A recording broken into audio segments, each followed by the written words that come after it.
তো এখন আসা যাক আমাদের ভিসা চেকলিস্ট। ইতালিতে প্রসেস করার জন্য যে আমরা গাইড বলছি, গাইড আসলে শুধু তো এডমিশন পেলাম, সিমিয়া করলাম, অফার লেটার পেলাম, এনরোলমেন্ট করলাম তাহলে তো হয়ে যাবে না।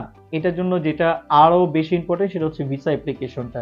ভিসা অ্যাপ্লিকেশনটা করার সময় খুব সাবধানতার সাথে আপনাকে ভিসা অ্যাপ্লিকেশনটা করতে হবে। ভিসা ফর্মটা নেবেন, এটা আমাদের Italy embassy nominate VFS Global, বিএফএস গ্লোবালের ওয়েবসাইটে গেলে আপনি ভিসা ফর্মটা পেয়ে যাবেন, ওইখান থেকে ডাউনলোড করবেন। আর ওদের এখানে একটা ভিসার চেক লিস্টও পাবেন। তো এই ভিসার চেক লিস্ট আপনি যখন হাতে নেবেন, নিয়ে ওইখানে 1, 2, 3, 4 এভাবে করতে করতে প্রত্যেকটা জিনিস হচ্ছে আপনি আগে দেখবেন আপনার এটা আছে কিনা। তো এইটা আপনি আগে কালেক্ট করে ফেলেন।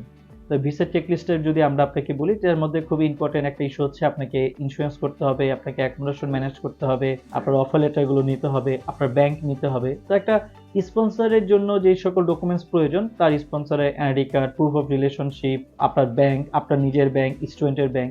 আর ইটালিতে আবেদন করার জন্য একটা বড় রিকোয়ারমেন্ট হচ্ছে আপনার ব্যাংকের বয়স অবশ্যই 6 মাস হতে হবে। আপনি আজকে ব্যাংক ওপেন করলেন, কালকে জমা দিয়ে দিবেন, আসলে এটা এম্বাসি চায় না। আপনার ব্যাংকের বয়সটা অবশ্যই 6 মাস থাকতে হবে। তো আপনারা যারা এই বিষয় নিয়ে যদি কনফিউজ থাকেন, আমাদেরকে কমেন্টে আমাদেরকে বলতে পারেন। আমরা আপনাদের সাথে আমরা সরাসরি যোগাযোগ করে আমরা আপনাকে ক্লিয়ার করতে পারবো বিষয়টা।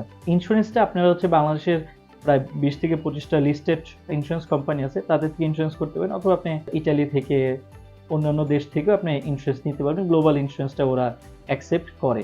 আর অ্যাকোমোডেশনটা এটা একটা অনেক গুরুত্বপূর্ণ একটা পার্ট। আপনি আসলে কোথায় গিয়ে থাকবেন তার একটা প্রুফ এম্বাসি চায়। তো আমরা অনেক সময় দেখি যে হোটেল বুকিং দেন 1 মাসের, কেউ হোটেল বুকিং দেন 7 দিনের। আসলে এম্বাসি আপনার কাছ থেকে ইনশিওর চায় যে আসলে আপনি থাকবেন কোথায়। এই বাসস্থানটা আপনাকে অবশ্যই বাংলাদেশের থেকেই আপনাকে জোগাড় করে নিতে হবে।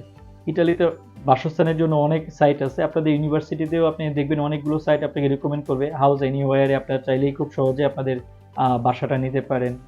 এছাড়াও আপনার ইউনিভার্সিটি রিকমেন্ড যেই সাইটগুলো আছে সেগুলোতে আপনি ট্রাই করতে পারেন। রিজনাল স্কলারশিপের আন্ডারেও অনেক সময় অ্যাকোমোডেশন থাকে, আপনারা এখানেও অ্যাকোমোডেশনের জন্য অ্যাপ্লাই করতে পারেন। তো এই সকল ডকুমেন্টগুলো যদি আপনারা ঠিকমতো গুছাইতে পারেন এবং এই ডকুমেন্টগুলো গোছানো হয়ে গেলে আপনারা খুব সহজেই ভিসা আবেদন করতে পারবেন।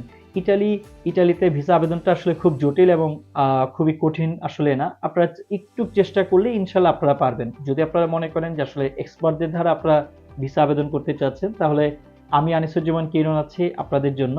আমার সানরাইজ এডুকেশনের দীর্ঘ একটা পরিবার এবং অনেক এক্সপার্ট টিম আছে আপনাদেরকে সাহায্য করার জন্য। আপনারা এই বিষয়ে যে কোনো কাউন্সিলিং অথবা পরামর্শের জন্য সরাসরি আমাদের এখানে আসতে পারেন। আমরা আপনার কাজগুলো কিভাবে সহজ করা যায় সেই বিষয়ে আপনাকে হেল্প করব। আমরা আবারও বলছি, সানরাইজ এডুকেশন কনসালটেন্ট কখনো ভিসার নিশ্চয়তা দেয় না। আমরা কেবল আপনাদের ডকুমেন্টগুলো নিয়ে প্রসেস করে থাকি এবং এডমিশনগুলো নিয়ে থাকি। ইউনিভার্সিটি থেকে আমরা এডমিশনগুলো আনি এবং আপনারা এখন পর্যন্ত আমরা যে গাইডগুলো আপনাকে দিলাম এগুলো আপনার হয়ে আমরা করে থাকি। তো আপনারা যারা মনে করেন যে আসলে আমাদের কাছে আসলে আপনাদের ভিসা নিশ্চয়তা হয়ে যাবে, আমরা আপনাকে ভিসা এম্বাসি থেকে এনে দিব, হ্যাঁ, এগুলো সম্পূর্ণ ভিত্তিহীন এবং মূল্যহীন কথা। তো আপনারা ঠিক যেভাবে চেষ্টা করবেন, আমরাও এক্সপার্টদের মতো করে আমরা আপনাদের এই প্রসেসগুলো করে থাকি।